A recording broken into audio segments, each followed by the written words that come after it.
اولین سری مواردی که در مورد تأثیرات قرآن میخوایم بحث کنیم، یک سری مواردی است در رابطه با یک حقیقت بزرگ، تنها حقیقتی که در دوران حاضر همه گروه ها از همه نقاط جهان، از آفریقای جنوبی و آرژانتین تا کانادا و روسیه، از آلاسکای آمریکا تا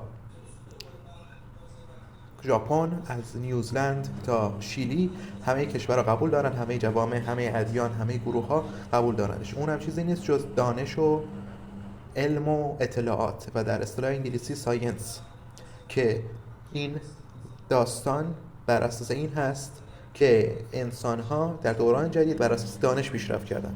در همه چیزی که اطراف ما وجود داره، همه چیزهایی که اطراف ما وجود داره رتبه‌هایی از دانش دیده میشه.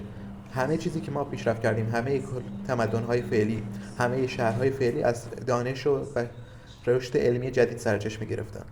حالا ببینیم چه هدایتی قرآن روی این مسئله داشته که بتونیم ازش استفاده کنیم.